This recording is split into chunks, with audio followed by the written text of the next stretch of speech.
O Jornal da Rede Alesp conversa agora com o médico Cláudio Galvão, porque é presidente da Sociedade Brasileira de Oncologia Pediátrica. Ele nos fala aí sobre síndrome desenvolvida por crianças infectadas pela Covid-19. Bom dia, doutor Cláudio Galvão. Seja muito bem-vindo ao Jornal da Rede Alesp. Bom dia, muito obrigado pelo convite e pela oportunidade de esclarecer sobre o assunto. Doutor Cláudio, antes, a preocupação com a infecção do novo coronavírus por crianças era menor, mas agora já começa a ser diagnosticada a síndrome multissistêmica inflamatória pediátrica. Gostaria que o senhor explicasse o que é essa síndrome. Bom, então, em primeiro lugar, a gente tem que voltar que, assim, o coronavírus continua sendo para crianças uma doença que tem tido muito baixo impacto, uma mortalidade muito baixa. A gente, por exemplo, em casos de crianças com câncer, alguns tipos específicos de câncer, existe um maior risco. Então, assim, ele continua a ser uma doença para essa faixa etária, para pessoas mais jovens, que tem uma baixa mortalidade. Essa síndrome, na verdade, quando eu chamo síndrome, por exemplo, você tem uma doença, ela tem um determinado nome, é uma coisa bem caracterizada. Síndrome são uma série de Doutor, características que se somam. Doutor Cláudio, desculpe interromper o senhor um minutinho, só para avisar que a partir de agora nós estávamos aí no nosso canal, no YouTube, né, com o Jornal da Rede Alesp, e agora nós estamos ao vivo, né, para a Rede Alesp, em todo o estado de São Paulo, pela TV Alesp. Pode continuar, doutor, desculpe interromper. Não tem problema. Então, assim, o que acontece? Você tem que primeiro caracterizar o que é uma síndrome, né? Um conjunto de sinais e sintomas que caracterizam uma doença. Então, assim, essa síndrome que estão chamando de síndrome multissistêmica inflamatória, isso já existia, formas parecidas em outras doenças. Então, a gente já reconhecia essa doença. Então, assim, o que o coronavírus tem de diferente, tanto para adulto quanto para criança? Em algumas pessoas, ele causa uma forma grave de doença que no passado outros vírus eram capazes de produzir, só que era uma situação muito rara. Então, assim, essa doença, a gente pode ter doenças muito parecidas por outros vírus, mas pelo coronavírus ela se torna mais frequente. Em criança, claro, a gente estava prestando atenção, essas informações começaram a vir meio descoordenadas da China e hoje a gente sabe que essa doença existe, mas ainda é uma coisa relativamente rara. Então, o que vai fazer? Então, assim, precisamos entender melhor o nosso sistema imunológico. O nosso sistema imunológico não é uma coisa assim muito simples, né? Tanto que estão se falando assim de anticorpo, imunidade celular, etc. Basicamente, nosso sistema imunológico ele vive no equilíbrio. Né? A gente tinha uma noção que a gente está sempre combatendo vírus e bactérias, e não, a gente vive equilibrado com vírus e bactérias. O que acontece com essa situação da Covid?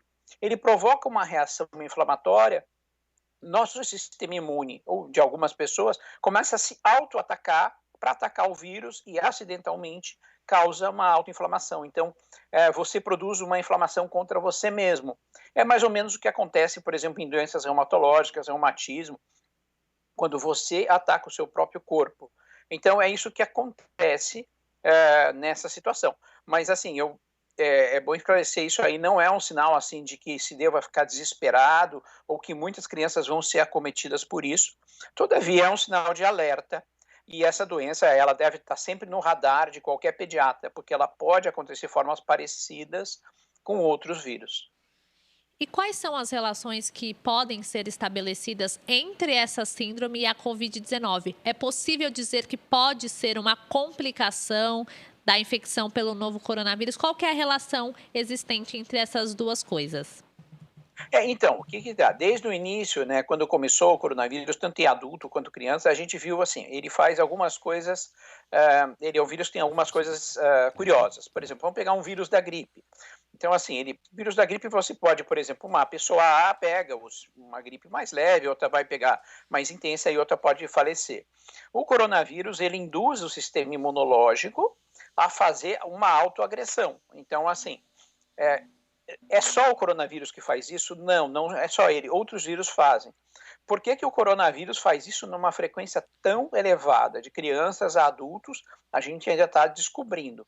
Então, assim, com o coronavírus circulando, a gente tem que redobrar a atenção, porque essa é uma síndrome rara em crianças, mas, claro, no paciente com coronavírus ela é maior, e você tem que prestar atenção nisso, porque você pode, por exemplo, teve crianças agora com formas que se encontrou coronavírus com uma forma em apêndice, né, simulando um quadro de apendicite, simulando um quadro de diarreia.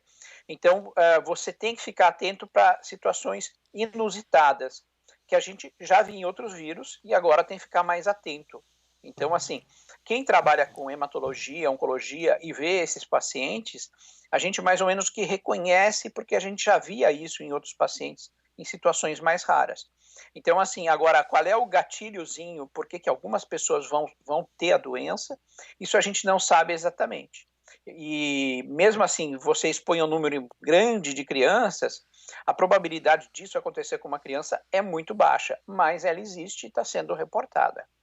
Doutor, para ajudar aí pais e responsáveis, né? Quais são aí os sinais que servem de alerta, né? Os sintomas que devem ser observados com mais atenção. O que está acontecendo agora? Então, tem duas coisas. Então, assim, essa síndrome, geralmente, ela é super aguda, ela pode acontecer em outros pacientes. Você pode vir com sinais de febre, de fraqueza. O coronavírus em criança pode vir com um quadro de diarreia. Então, o que está acontecendo? Está acontecendo uma coisa curiosa e paradoxal. Pelo isolamento que está acontecendo e a criança fora de escola e de creche, desculpa, vários vírus não estão circulando. Então, assim, os pronto-socorros de pediatria, eles estão vazios e vários hospitais pediátricos, inclusive, estão demitindo pediatras pela absoluta falta de atendimento. Então, assim, as pessoas costumam brincar, tudo é virose. Então, a gente hoje tem uma comprovação. Não, vírus tem um papel importante aí nas doenças infantis. Então, assim, qualquer sinal agora, né, nesse momento, em que a criança possa ter uma febre mais importante, diarreia, a gente vê quadros com dor abdominal, com cansaço, então você deve procurar o atendimento. Mas eu volto a esclarecer, essa é uma situação incomum, é uma situação rara, a gente não deve gerar pânico por causa do coronavírus em criança, né? Então, não imagine que isso vai ser uma situação comum. Então, são casos que são reportados eventualmente, a gente está tendo que prestar atenção, mas é mais um sinal de alerta, porque essa doença multissistêmica, você tem outras formas dela, você pode ter pacientes com febre, eles podem evoluir com quadros graves, e a gente tem que estar sempre alerta, né? Tem uma síndrome que chama síndrome hemofagocítica, que é meio parecida com essa doença, a gente está alerta. Outra doença chama doença de Kawasaki, também é parecida com ela, a gente também tem que ficar alerta. Então, eu acho que os pais assim estão vendo seus filhos ficar menos doentes esse ano, mas algum sinal de doença, mesmo de febre, nesse ano, nessa situação em particular, ele requer sim que o pai e a família procure atendimento. Doutor, quais são as complicações que essa síndrome multissistêmica pode gerar? É possível, o senhor esclareceu que são casos raros, mas é possível que leve a criança a óbito? É possível, porém é pouco provável, né? Do coronavírus a gente tem pouca informação ainda, então assim, o que a gente tem? Casos oncológicos de algumas doenças que, por exemplo, leucemia mieloide aguda, que é uma doença grave por si só, a gente já tem um histórico de óbitos em criança. Pode acontecer, então assim, essa síndrome multissistêmica, ela pode eventualmente você ter um comprometimento cardíaco, um comprometimento inflamatório, como acontece nas síndromes hemofagocíticas, e ela pode levar a óbito, mas isso é uma situação extremamente rara, olhando tanto os dados que a gente tem aqui do Brasil, embora esses dados ainda sejam assim muito, vamos dizer assim, muito limitados ainda, porque as informações estão chegando. Então, assim, é possível, mas não é uma preocupação. Por exemplo, a probabilidade de uma criança fazer isso e dela ter uma outra doença rara é mais ou menos a mesma. Então, é muito importante esclarecer que isso não é um motivo para desespero ou para ficar com medo. E, por exemplo, o vírus sincicial respiratório, que é um vírus que esse ano ele não está circulando por conta do isolamento, é um vírus muito mais grave e muito mais... ele mata muitas crianças todos os anos. e às vezes as pessoas não dão atenção para ele. Então, por exemplo, esse ano era para várias UTIs estarem lotadas ainda esse mês de pacientes com vírus sincicial. E algumas crianças menores de 1 ano, principalmente, podem falecer dessa infecção. Então, assim, a gente não está tendo vírus sincicial. O número de casos de coronavírus em criança grave é infinitamente inferior a isso. Então, eu acho que é, claro, um sinal de alerta, mas não é um sinal de desespero. É isso que eu quero deixar bem claro. Doutor, qual que é o tratamento indicado aí para a síndrome, né? É necessário a internação ou é possível que o acompanhamento seja feito em casa? Não, quando você tem essas síndromes multissistêmicas inflamatórias que aparecem, são síndromes assim. Então, assim, o que ela diz? É uma autoinflamação, então eu começo a atacar meu próprio organismo, posso fazer febre, eu posso fazer quadros pulmonares graves, então esse paciente geralmente vai estar internado. A gente vai fazer, claro, tratamento sintomático, se pode tentar, por exemplo, o uso de corticoides, você tem eventualmente usar imunoglobulina, e é claro, o que acontece? O coronavírus ele cria aí um viés de confusão, porque assim, você tem outras síndromes raras que você tem sempre que estar alerta. E quando eu digo rara, é rara mesmo. É assim, se você pegar um hospital pediátrico, por exemplo, de 200 leitos, então assim, você tem uma ou dois pacientes com essa síndrome por ano. Um hospital desse mesmo porte, por exemplo, vai ter 80, 90, 100 crianças com câncer infantil, que é uma coisa também, não é raríssimo, mas é incomum por ano. Então, você vê que isso é raro. Com o coronavírus, isso aumentou. A gente não sabe ainda exatamente a incidência, mas essa síndrome, ela requer tratamento. É mais ou menos assim, o teu organismo, o teu sistema imune, ele começa a se combater, a se autodestruir. É o que acontece, por exemplo, nas formas graves da Covid, porque assim, uma pessoa normal, ele vai pegar a infecção por Covid, vai fazer o quê? Ou não faz nada, ou faz um quadro leve, ataca o vírus e o vírus vai embora. Uma pessoa que tem a predisposição a fazer um quadro inflamatório, ele pega o vírus e faz aquele quadro grave, onde a morte pelo coronavírus muitas vezes é uma reação inflamatória tão grande do indivíduo que ele, na tentativa de matar o vírus, ele se mata, o sistema imune dele se mata. Então, quando se tem essa suspeita, é sempre critério de internação. A gente diz que é diagnóstico diferencial com outras doenças, como doença de Kawasaki, por exemplo, e você acaba fazendo um tratamento mais amplo na tentativa de controlar, de tratar esse paciente. Então, o que aconteceu? Hoje, por exemplo, alguma situação inusitada que o paciente tem, uma diarreia estranha, uma febre, etc., está se testando o coronavírus na maioria dos pacientes pediátricos em emergências. Mas, assim, quando você olha, por exemplo, os números são gritantes. Claro, você tem lá na UTI adulto, por exemplo, um hospital grande, você tem 50 internados, quando você olha a UTI pediátrica, tem um suspeito, interna 2, ficam poucos dias. Então, é muito desproporcional isso.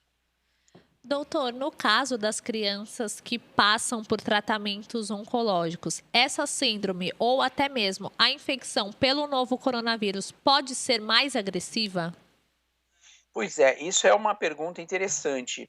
A gente está aprendendo muito sobre isso. Então, assim, o que acontece? Dependendo do tratamento oncológico, de algumas fases do tratamento oncológico, a criança pega coronavírus e a gente só fica sabendo porque assim o pai fica sintomático e a gente testa a criança e ela por acaso está positiva sem apresentar absolutamente nada. Então eu tenho um exemplo agora de um paciente que estava a caminho de fazer um transplante de medula óssea sem estar com sintoma algum.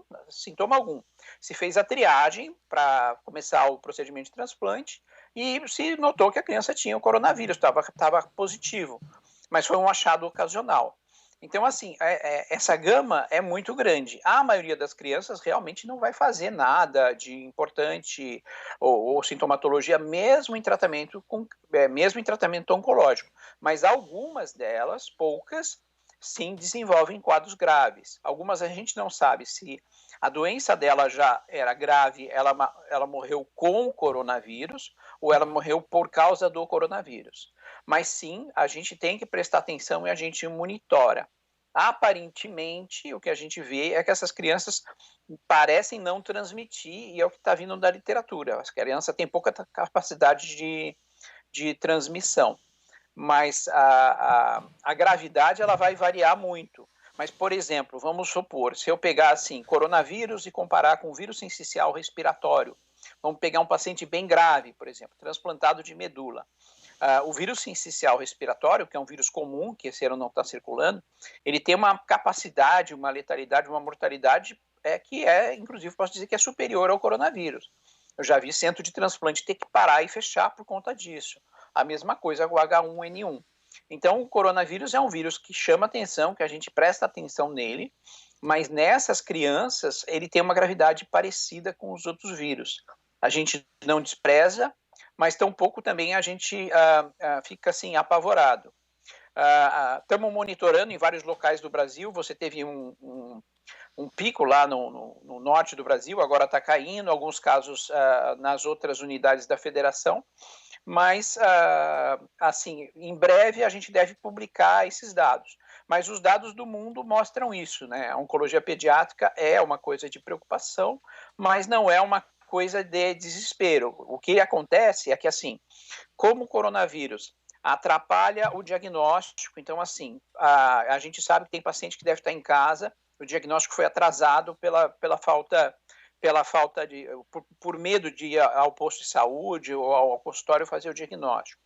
Atrapalha porque tem menos gente doando sangue, atrapalha porque atrasa o transplante de medula óssea, então às vezes o doador vai doar medula, faz um teste e está positivo mesmo sem estar sintomático.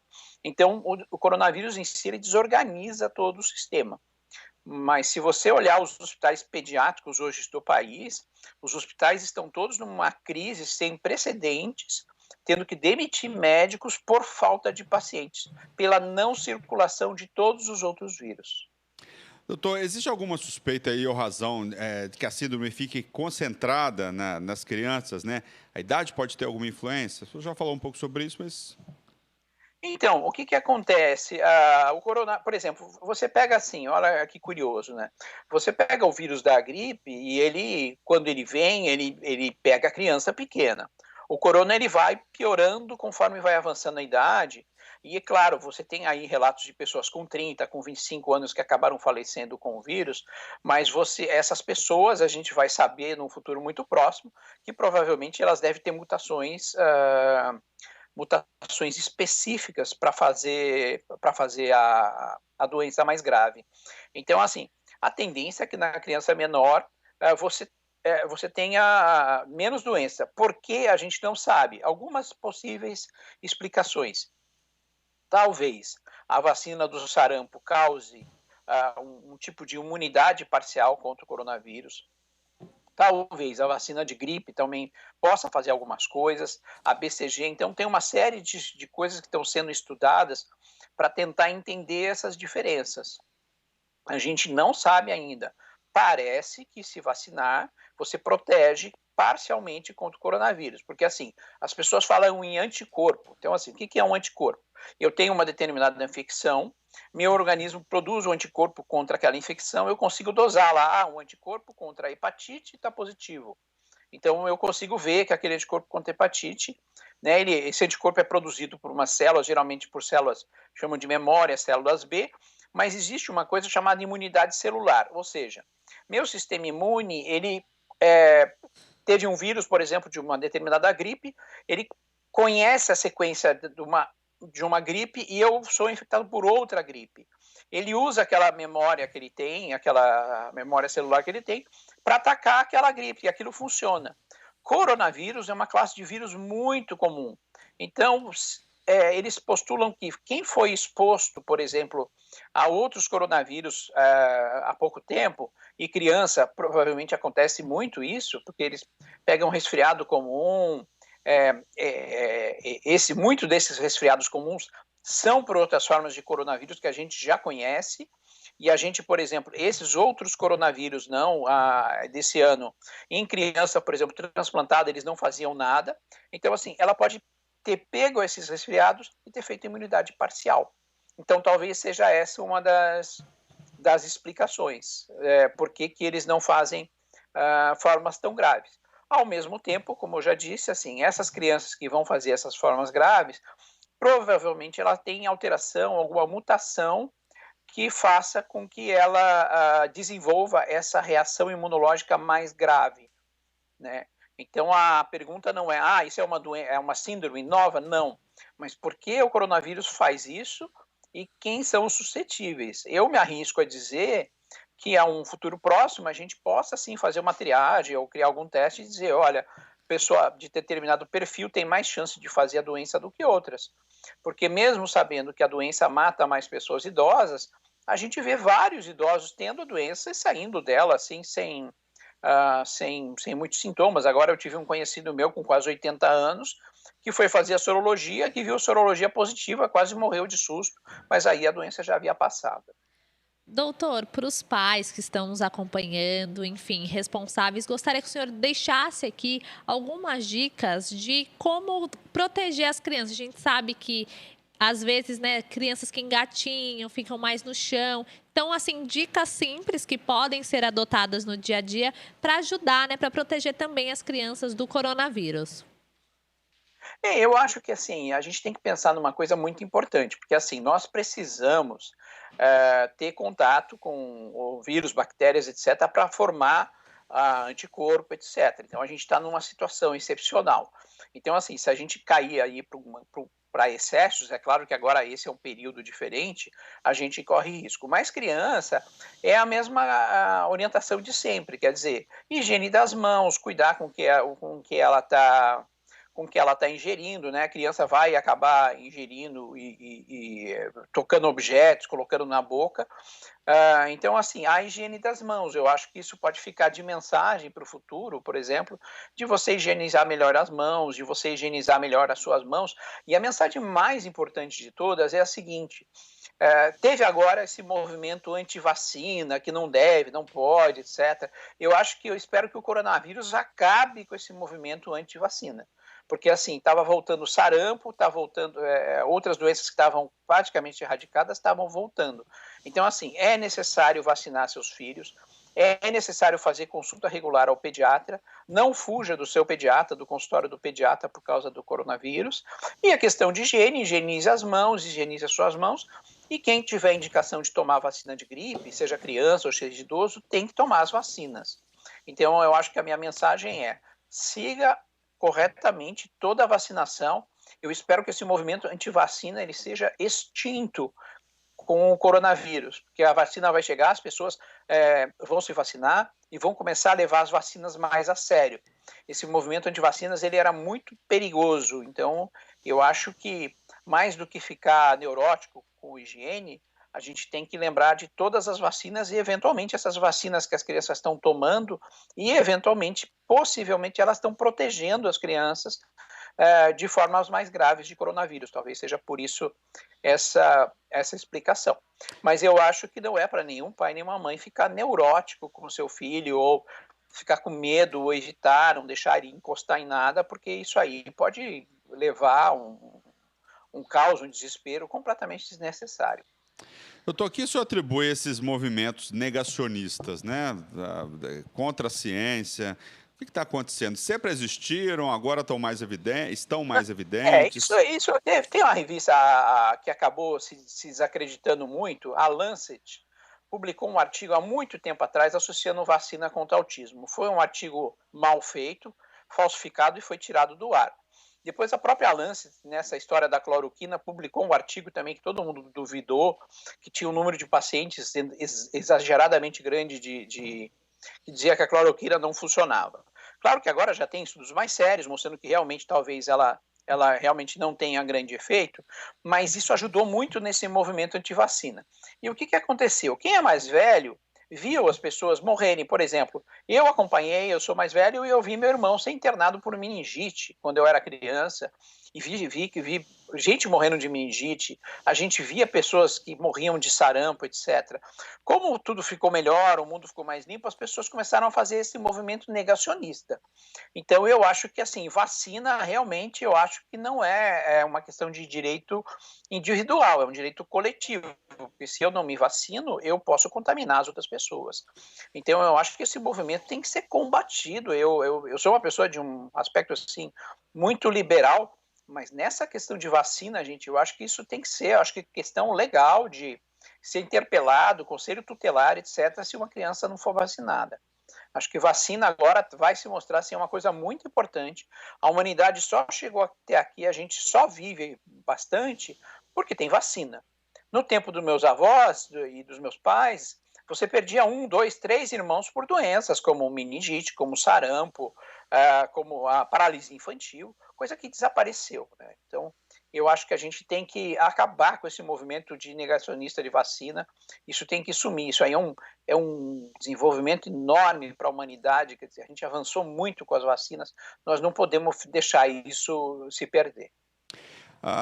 Como é que o senhor vê, né, para a gente terminar a nossa entrevista, assim, como é que o senhor vê aí possíveis mutações, síndromes, né? Porque o vírus é muito novo ainda, né? Então, quer dizer, a gente não sabe os efeitos, assim. É possível aparecerem outras doenças associadas à Covid no futuro? Já existem relatos disso? Isso, porque assim, o vírus ele faz mutações, isso é natural, tá? Todo vírus ele vai fazendo pequenas mutações. Então isso é um processo natural. Então eu falo, achei uma mutação do vírus. É um processo absolutamente normal. Então assim, é possível assim, e tem relatos de doenças estranhas, por exemplo, o sujeito fazer uma encefalite, né, uma inflamação do cérebro por coronavírus, tem. Então a gente fica mais atento. Como eu disse, quem trabalha numa área como eu trabalho, que eu trabalho, por exemplo, com hematologia, tanto de adulto quanto criança, oncologia pediátrica, vejo paciente transplantado, então, assim, a gente tem uma atenção, e quando começou a aparecer a Covid, fala, olha, isso se parece com doenças que a gente já conhecia. Então, a gente tem que ficar atento, porque uma vez assim, vamos supor, eu acho que a vacina deve vir, uma vez que eu vacine, eu continuo tendo que prestar atenção nessas síndromes, porque essas síndromes inflamatórias, essas doenças estranhas, elas vão continuar acontecendo. Quer dizer, a gente ainda está aprendendo, e eu acho que com o coronavírus a gente vai aprender mais, inclusive a prevenir essas outras doenças, ou a reconhecer, causada por vírus tão comuns, um chama citomegalovírus, Epstein-Barr vírus, que são vírus que estão circulando facilmente por aí, e podem, numa percentual pequeno de pessoas, causar doenças muito graves. Então a pergunta é, essas síndromes já existiam, essas doenças graves já existiam. O que o coronavírus fez? Ele dá isso numa proporção muito maior da população. Então, saber qual é o poder que ele tem, onde é que está essas mutações, talvez faça que a gente consiga prevenir, ou reconhecer, ou encontrar esses pacientes antes. E uma outra coisa positiva, se tinha muita questão de fazer, eu vou fazer teste para detectar vírus, é PCR, a técnica chamada PCR, custa caro, custa R$ 250. Eu acho que essa mentalidade tem que mudar, a gente tem que começar a aprender também a monitorar os vírus, porque assim, há outras viroses potencialmente graves, por exemplo, adenovírus em recém-nascido, é um vírus que circula por aí, a gente tem que reconhecer esses vírus para a gente poder se prevenir, poder tratar, poder vacinar, né, e tomar as ações. Então, eu acho que em barateando o PCR, isso também vai melhorar muito o cenário, né? E os pais também não vão ficar irritados mais, é só uma virose. Não, eu vou dizer a virose, eu vou dizer o nome da virose para o familiar. Então, eu acho que nesse aspecto tem muita coisa, acho que positiva que vai acontecer. Eu acho que a gente está aprendendo e vai aprender muito mais sobre coronavírus. Tá certo. Gostaria de agradecer o médico Cláudio Galvão, presidente da Sociedade Brasileira de Oncologia Pediátrica. Muito obrigado pela sua participação aqui no Jornal da Rede Alesp. Muito obrigada, doutor Cláudio. Muito obrigado pela oportunidade, gente.